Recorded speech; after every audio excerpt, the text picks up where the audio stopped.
Imagine trying to build a really thriving business when the ground is just constantly shifting under your feet, Mhm. scientific breakthroughs, economic tremors, big policy changes. Mhm.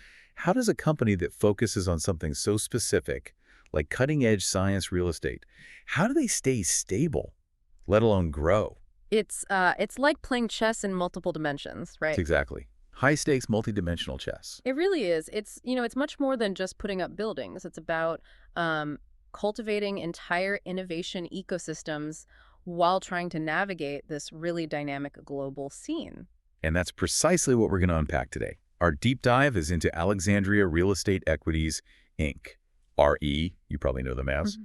We're digging into their latest financial filing, the Form 10Q for the quarter ending June 30, 2025.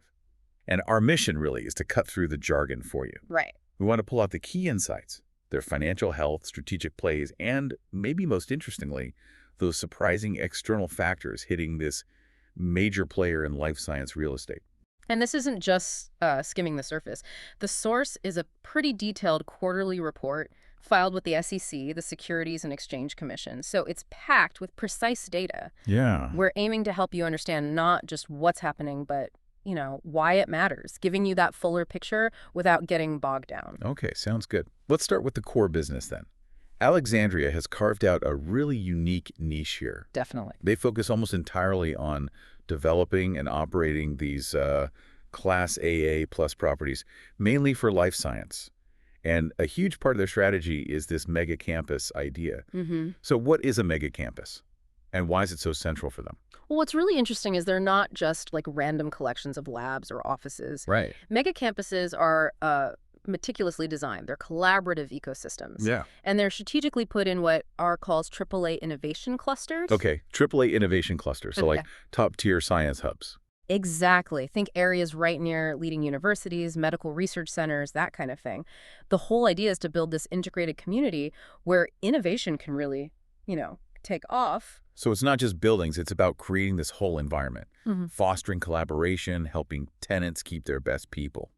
Absolutely. Talent retention is huge. That makes a ton of sense, especially in competitive science fields. Right. And beyond just the location, these campuses have curated amenities, services, great transit access. Right. All designed to help tenants attract and keep that top talent. And their footprint is pretty wide, right? Key markets like Boston, the Bay Area, San Diego. Yep. Seattle, Maryland, Research Triangle, New York City. They're in the major hubs. Okay, so that's the vision. How does it translate into like the scale of what they manage? What does the portfolio tell us about their strength?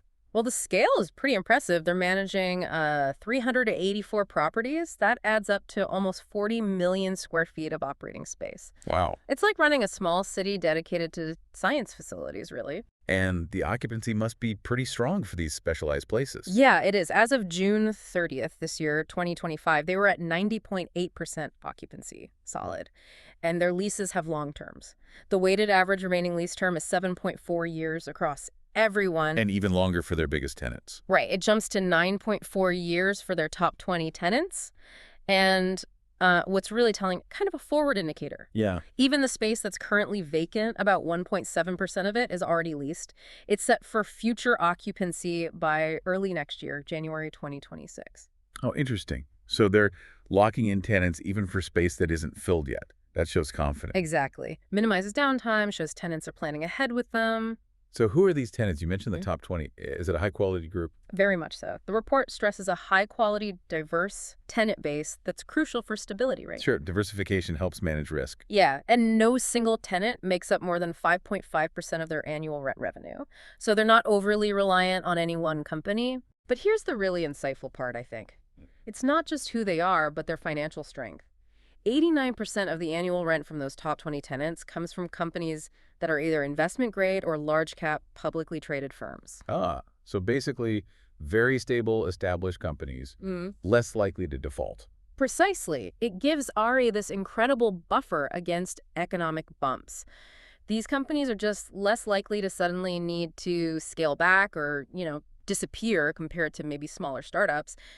It means a more predictable revenue stream for RE. It's like having the heavy hitters of the science world renting from you.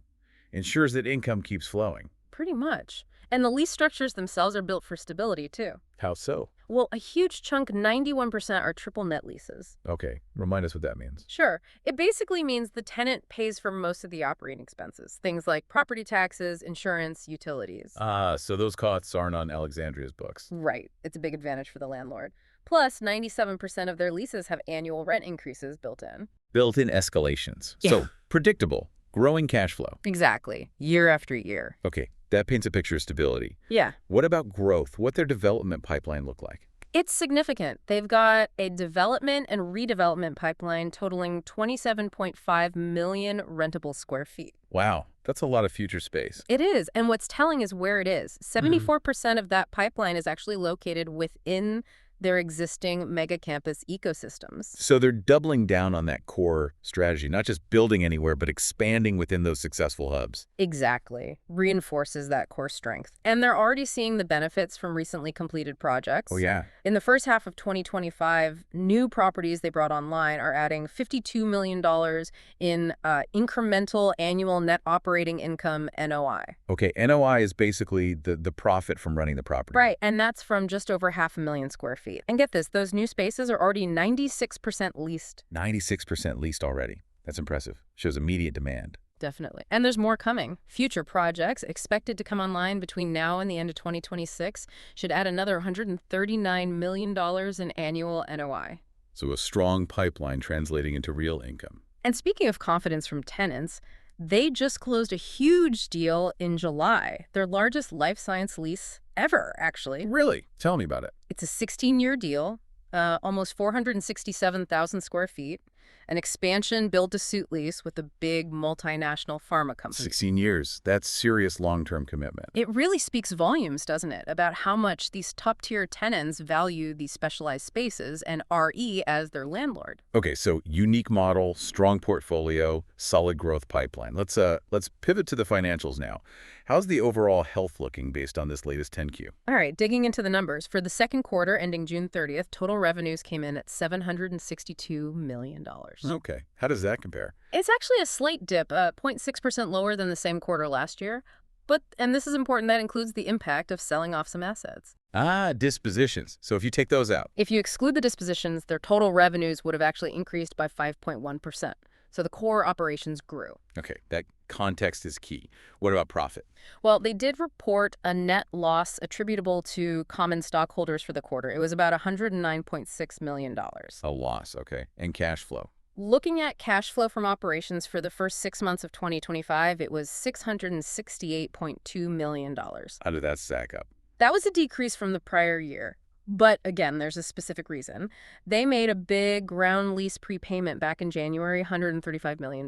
A prepayment. Why? It was a strategic move. They basically paid up front to extend a ground lease term by 24 years. So it was an investment in long-term stability, not really a drop in their regular operational cash generation. I see. So that decrease isn't necessarily a red flag about the core business. Good distinction. What about dividends for investors? They declared a dividend of $1.32 per share for Q2.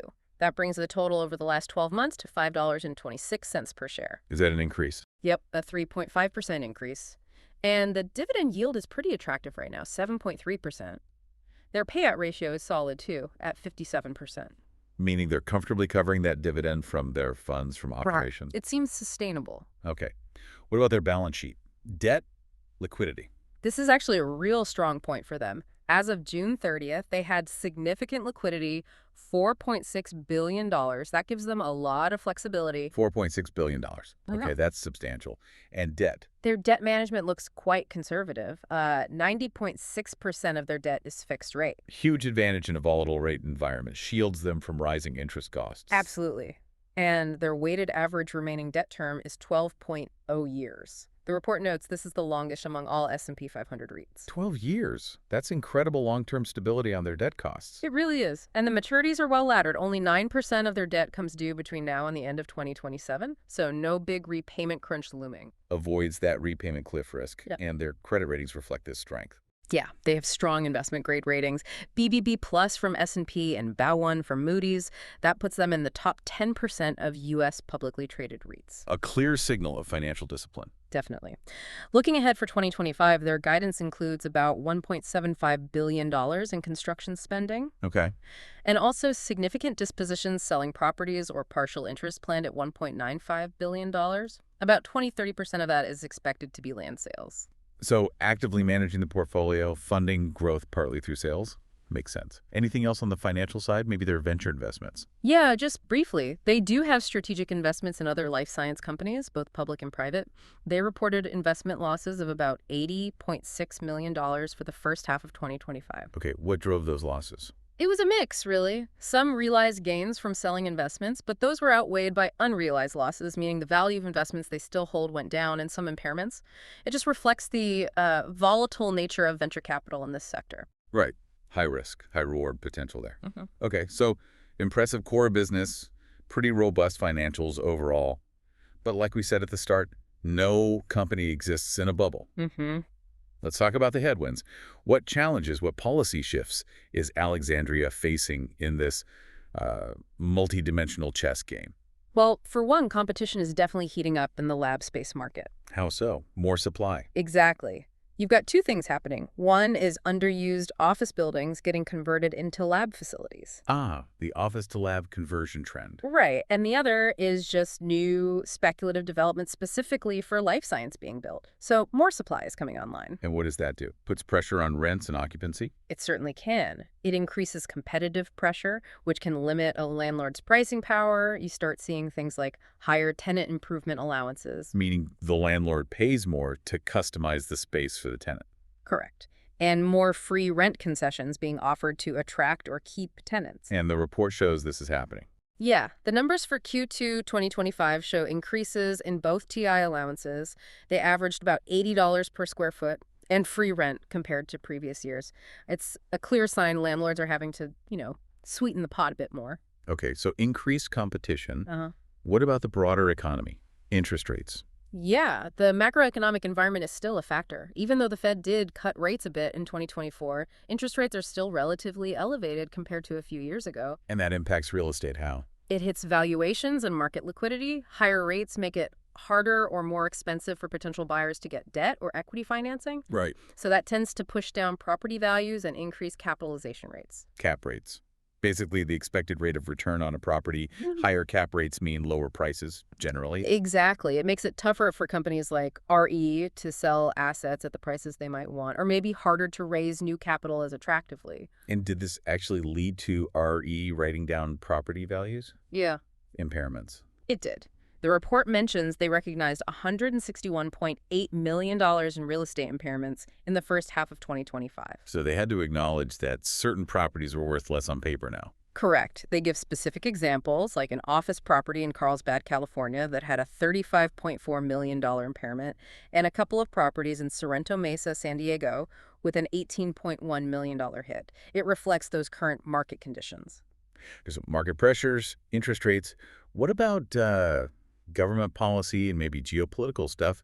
How does that filter down to a life science REIT? Yeah, this is where it gets really interconnected and, frankly, quite complex. The report outlines several policy shifts that are directly impacting the life science ecosystem operates in. Fascinating, because it's not always immediately obvious how, say, a policy decision in Washington impacts a specific real estate company. Give us some examples from the report. Okay, well, one thing highlighted is a significant workforce reduction at the FDA, the Food and Drug Administration. Oh, how big? About 19%, roughly 3,500 employees, cut in 2025, according to the report. Wow. What's the concern there? The concern is whether the FDA will have the capacity for timely reviews and approvals of new drugs and therapies. Delays there directly impact the business timelines of ARE's tenants. Right. If products get stuck in regulatory limbo, that's bad for the whole industry. What else? Then there's the NIH, the National Institutes of Health, a huge source of research funding. Yeah, critical for basic science. The report mentions a White House budget proposal from May 2025 that suggested cutting the NIH budget by 40%, from $48 billion down to $27.5 billion. 3%. That's massive. Did it happen? Well, the report notes it faces significant pushback in Congress, and funding currently remains at 2024 levels.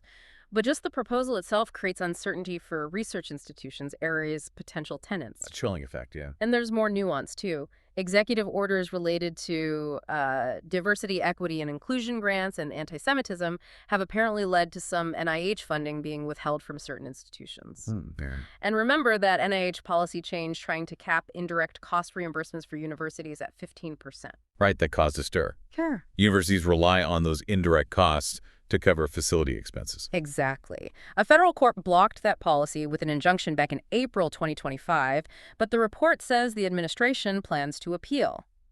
If that 15% cap eventually went through, it would significantly squeeze research institutions financially, impacting their ability to lease space like AREs. Okay, so FDA staffing, NIH funding uncertainty. Yeah. Any other policy shifts mentioned? Yeah, a couple more. The report notes that in June 2025, all 17 members of the CDC Advisory Committee on Immunization Practices, ACIP, were dismissed and replaced. The whole committee replaced, okay. And then signed on July 4th, 2025 was the One Big Beautiful Bill Act, which the report states includes an estimated $1 trillion in Medicaid spending cuts over time. Wow. So changes in funding, regulation, even advisory bodies? It all creates ripples. Exactly. Ripples that affect demand and planning throughout the entire life science sector, which is ARE's world. Okay, shifting from domestic policy to global trade, the report mentioned tariffs. Yes, quite a bit, actually.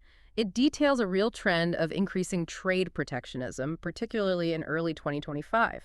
What kind of tariffs? It was a series of them, starting with 25% tariffs on goods from Mexico and Canada and 10% on China back in February. Okay. Then it escalated 20% on China in March. Then a brief 10% universal import tariff in April, which the report notes caused stock market declines. A universal tariff. Wow. Yeah, though that was followed by a 90-day pause for most countries. But then a massive 125% tariff specifically on Chinese imports was announced. 125%. Yeah, although that was later replaced with a 55% tariff, but only on select goods from China. It's been a very dynamic situation. It sounds incredibly volatile. How does this affect the life science industry specifically? Are things like pharmaceutical ingredients hit? The report does say that pharmaceutical ingredients have been partially exempt, which is obviously crucial for RE's tenants. A partial exemption. Oh, okay. That's somewhat good news. But the overall uncertainty remains. And the U.S. also apparently launched an investigation into potential pharmaceutical tariffs back in April 2025, which the report estimates could add $46 billion in costs to the industry if implemented. $46 billion. Okay. So putting all this trade turmoil together, what are the potential consequences for Alexandria and its tenants, according to the report? Well, the report flags several key risks. One is just restricted access to capital trade wars can make investors nervous. Makes sense. Another is rising construction costs. Yeah. Tariffs on materials, disrupted supply chains. That makes building new labs more expensive. Right. Affects their development pipeline. Exactly. And then there are direct risks to their tenants' operations. If tariffs make imported components or even finished products prohibitively expensive, that obviously hurts their business. Yeah, their tenants' health is INE's health, essentially. Precisely. And all of this feeds into broader macroeconomic risks, like inflation or even recession. It's a major part of that complex environment they're navigating. You mentioned they have some international properties, too. Just briefly, yeah. They have 11 properties in Canada. The main point there is just that foreign currency fluctuations can impact their reported results when those investments are eventually sold. Standard international business stuff. Okay. So we've laid out the competitive pressures, the macroeconomic challenges, these really complex policy and trade headwinds. Given all that, how is Alexandria defending itself? What's their strategic response and outlook? Well, a big part of their defense is actually that core strategy we started with, the mega campus advantage. How does that help against these headwinds? Because creating those curated, collaborative ecosystems is really difficult and very capital intensive. It's not something competitors can just easily replicate overnight. Right. It's a barrier to entry, in a way. Exactly. It acts as a strong defense against that increasing competitive supply we talked about. It differentiates them. Okay, that makes sense. What else? The underlying strength of the life science sector itself provides some resilience. Despite the headwinds, the report emphasizes the strong long-term growth fundamentals. Driven by R&D spending. Yeah, huge R&D spending. Remember, 17 of the top 20 global pharma R&D spenders are our tenants. That's a powerful base. And there's still substantial private venture capital flowing into the sector, funding innovation. So the fundamental demand driver is still there. It seems so. Yeah. And RE's own financial management helps. They stress their ability to self-fund a good portion of their capital needs. How? Through operating cash flow. Yes, through their operating cash flow, plus proceeds from selling assets strategically and contributions from joint venture partners. This reduces their need to tap potentially difficult debt or equity markets right now. Gives them more control. Definitely. And here's that kind of surprising positive twist. Yeah.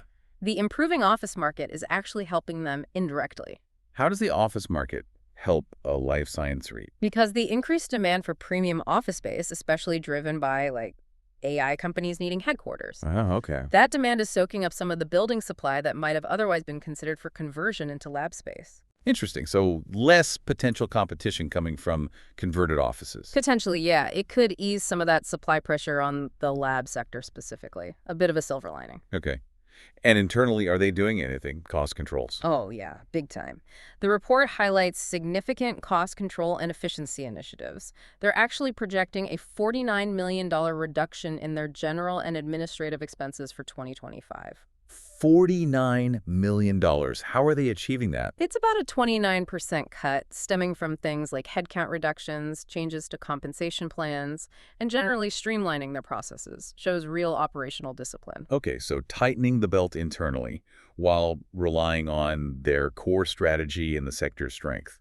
So what's the overall outlook then as they navigate all this? Well, they've put out updated guidance for the rest of 2025. The overarching message seems to be continued focus on disciplined capital allocation, maintaining that strong financial position, and basically weathering these market uncertainties from a position of relative strength. Right, playing that multidimensional chess game carefully. Exactly. So to kind of wrap it up, Alexandria has this really unique, specialized strategy in a critical niche. Yeah. They've built a remarkably robust financial position based on stable leases, strong tenants, but they are absolutely in the thick of navigating this complex mix of market competition, macro pressures, and these significant government policy shifts we discussed. It truly is a dance, isn't it? Between that focused, specialized development strategy and these unpredictable global currents. A dance that, frankly, not many companies could manage with the kind of agility they seem to be showing. So as you, our listener, reflect on this deep dive, here's something to mull over.